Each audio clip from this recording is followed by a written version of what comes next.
Hello friends. तो आज हम लोग पढ़ेंगे एक नोवेल जिसका नाम है sunlight on a broken column and it was written by Attia Hosain. तो सबसे पहले हम इसके बैकग्राउंड के बारे में बात करते हैं। तो ये नोवेल लिखी गई थी 1930s में और इसको पब्लिश कराया गया था 1961 और इसकी सेटिंग जो है वो लखनऊ में रखी गई थी। और अगर हम बात करें इसकी थीम की तो पार्टीशन ऑफ इंडिया बिफोर और आफ्टर दोनों टाइम इस नॉवल में डिस्कस किए गए हैं। एंड जो इसका टाइटल है वो लिया गया है टी.एस. एलियट्स की पोएम से, हेलो मैन से। इसमें हमें मुस्लिम लाइफ के बारे में बताया गया है, क्या उनका कल्चर है और कैसे वो अपने ट्रेडिशन को फॉलो करते हैं और उनके बिलीफ जो हैं वो बहुत स्ट्रोंग है। और इसमें हम आगे जाके पढ़ेंगे पर्दा सिस्टम के बारे में कि कैसे जो मुस्लिम विमेंस होती हैं उनको पर्दा सिस्टम कैरी करना पड़ता है।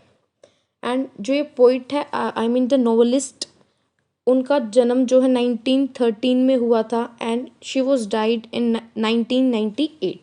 तो सबसे पहले अब हम इन कैरेक्टर्स के बारे में बात करते हैं। तो जो सबसे पहला कैरेक्टर बाहर आता है वो है लैला।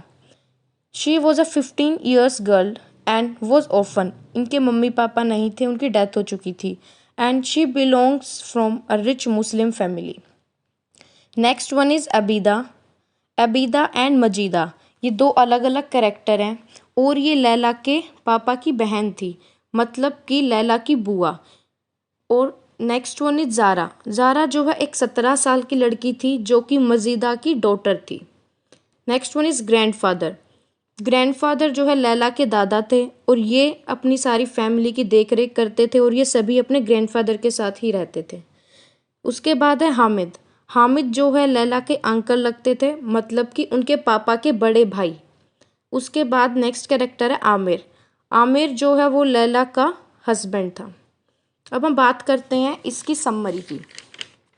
तो हमें नोवेल के स्टार्टिंग में ही दिखाई देता है कि ज़ाहरा की शादी की जो है तैयारियां चल रही हैं और लैला जो है अपने ग्रैंडफादर को बाबा जान कह के बुलाती थी और उनकी फैमिली में काफ़ी रिस्पेक्ट थी। वो काफ़ी सभी से ज़्यादा बड़े थे उम्र में। और जो उसकी शादी के टाइम पर ही कुछ टाइम के बाद उनके बाबा जान की तबीयत ख़राब हुई और उनकी डेथ हो गई। उनकी डेथ के बाद जो अंकल हामिद हैं, मतलब कि ज़ारा के आई मीन लैला के अंकल जो हैं हामिद, उनके ऊपर सारी जिम्मेवारी आ जाती हैं। वो फैमिली के गार्डियन बन जाते हैं and head of the family. तो जो अंकल हामिद हैं वो खुद को दिखाते हैं कि उनकी थिंकिंग काफ़ी लिबरल है, वो बहुत ओपन माइंडेड है, लेकिन ऐसा नहीं है। उनकी ये थिंकिंग सेलेक्टिव थी एंड उनका नेचर जो है वो बहुत डोमिनेटिंग था। और अब लैला को जो है पर्दा सिस्टम अपनाना नहीं पड़ता था क्योंकि उनके जो अंकल थे उन्होंने अब कोई दबाव नहीं बनाया था, लेकिन पहले उसको ये फॉलो करना पड़ता था। और लैला को जो है वेस्टर्न एजुकेशन दी गई थी उसके फादर के द्वारा, लेकिन फिर भी उसको जो मुस्लिम नॉर्म्स थे वो फॉलो करने पड़ते थे। एट द सेम टाइम जो उसकी बहन थी, आई मीन कज़न थी, दैट इज़ क्या नाम था उसका, एक मिनट, ज़ारा। हाँ, तो ज़ारा जो है वो फैमिली के साथ खुश रहती थी। जो भी डिसीज़न फैमिली लेती थी, जो भी वो बोलते थे, वो सभी खुशी खुशी एक्सेप्ट कर लेती थी। लेकिन लैला इसका टोटली अपोजिट थी। तो जो लैला को है पर्दा सिस्टम नहीं अपनाना पड़ता था क्योंकि वो बड़ी हो चुकी थी, वो अब कॉलेज जाने लग गई थी और वहाँ पे अलग अलग आदमियों से, अलग अलग रिलेटिव से, फ्रेंड्स से उसके ताल्लुकात बन रहे थे। और पॉलिटिक्स जो है एक मेन डिस्कशन था जो उसके फ्रेंड्स एंड रिलेटिव्स के बीच में चलता रहता था। तो वहीं पे उसका एक कज़न था कॉलेज में ही, असद जिसका नाम था। तो असद की इन्वॉल्वमेंट रहती थी एंटी गवर्नमेंट प्रोटेस्ट में जो उस टाइम पे कॉलेज में चल रहे थे। मतलब कुछ ब्रिटिशर्स के सपोर्ट में थे और कुछ उनके अगेंस्ट थे। तो लैला ने कोई भी साइड, पॉलिटिकल साइड चूज नहीं की थी क्योंकि वो खुद के लिए लड़ रही थी, अपनी आज़ादी चाहती थी। And she was a strong spirited girl. और एक बार उसके अंकल हामिद ने उससे पूछा कि जो ये प्रोटेस्ट चल रहे हैं कॉलेज में उसके बारे में तुम्हारे क्या ख्याल हैं। तो लैला बोलती है कि मेरा कोई ख्याल नहीं है इस चीज़ के बारे में। तो उसके अंकल बोलते हैं कि क्या तुम्हें सोचने की आज़ादी नहीं है, तो उस पे लैला बोलती है कि सोचने की आज़ादी का तो पता नहीं, लेकिन मुझे कुछ करने की आज़ादी नहीं है। लेटर ऑन वो जो लैला है वो ट्रेडिशंस को ज़्यादा फॉलो नहीं करना चाहती, क्योंकि उसको वेस्टर्न एजुकेशन दी गई है, वो उसको फॉलो करे या फिर जो उसके घर वाले उसके ऊपर दबाव बनाते हैं वो करे। वो फिर आगे जाके बताती है कि कैसे सोसाइटी में डिसबैलेंस है कम्युनिटी के बीच में, कैसे जो अमीर लोग हैं, जो फेडरलिज्म गवर्नमेंट है वो कैसे दबाव डालती है गरीबों पर, कैसे उनको एक्सप्लॉइट करती है। और यहाँ पे दिखाया गया कि सर्वेंट्स के लिए उस टाइम पे काफ़ी ज़्यादा हार्श रूल जो है बनाए गए थे। अगर विमेंस को काफ़ी ज़्यादा एक्सप्लॉइट किया जाता था, अगर उनका रेप भी कर दिया जाता, उनको हरेश किया जाता, फिर भी वो अपने लिए बोल नहीं सकती थी, क्योंकि जो अपर क्लास सोसाइटी है वो उनको अपने खिलाफ उनके खिलाफ बोलने नहीं देती थी। तो ये सारी चीज़ें जो है सोसाइटी में उस टाइम पे चल रही थी।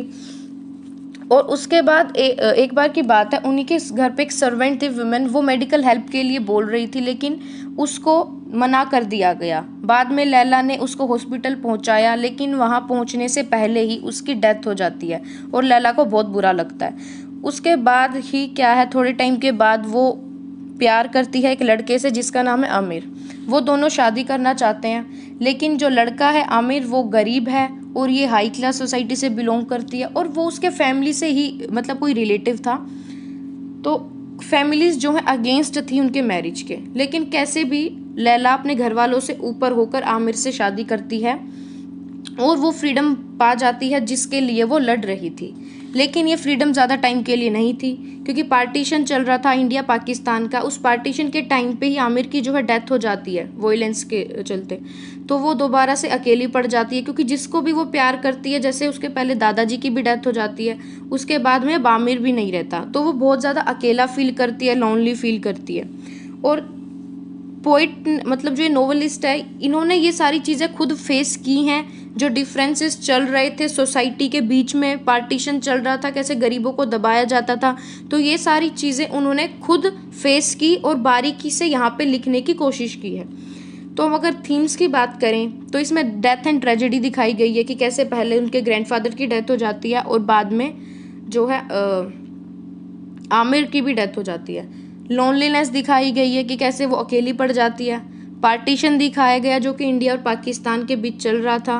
और यहाँ पे पॉलिटिकल इन्वॉल्वमेंट दिखाई गई है कि कैसे जो है पॉलिटिकल जो पावर में थे वो कैसे रूल करते हैं गरीबों के ऊपर। ये सारी चीज़ें इसमें बताई गई हैं। उसके बाद में बताया गया है पर्दा सिस्टम के बारे में कि कैसे जो मुस्लिम विमेंस हैं वो फोर्स की जाती थी कि अब उनको पर्दा, जैसे कि हिजाब हम बोल सकते हैं, उनको हिजाब बाहर जाते टाइम कैरी करना पड़ेगा। और अगर हम पर्दा की ओरिजिन की बात करें तो ये पर्शिया से अरब कल्चर में आया था और कुरान में भी ये लिखा गया है कि जो वुमेन्स हैं उनको पर्दा सिस्टम कैरी करना चाहिए। और अकॉर्डिंग टू कुरान वुमेन्स को अलाउड नहीं होता था कि वो जॉब करें। जॉब करना काफ़ी अच्छा नहीं माना जाता है मुस्लिम कम्युनिटी में। लड़कियों को बस सिर्फ घर में रखना चाहिए, उनको वो घर का काम संभालें, रसोई का काम संभालें, घर को मैनेज करके रखें, अपने हस्बैंड को खुश रखें, बच्चों का ध्यान दें। यही सारी चीज़ें जो हैं इसमें बताई गई हैं कि कैसे जो है एटिकेट्स के बारे में बताया गया है, तहजीब की, किस तहजीब में क्या तकल्लुफ़ में उनको रहना चाहिए। हेड ऑफ़ द फैमिली के बारे में बात की गई है कि जो बाबा जान हेड ऑफ़ द फैमिली थे, उसके बाद उनके जो ताऊ थे उन्होंने रूल किया, उनकी फैमिली के ऊपर उनके रूल्स जो हैं चलते थे। सो आई होप आप लोगों को वीडियो पसंद आई होगी and please do like, comment, share and subscribe. Thanks for watching.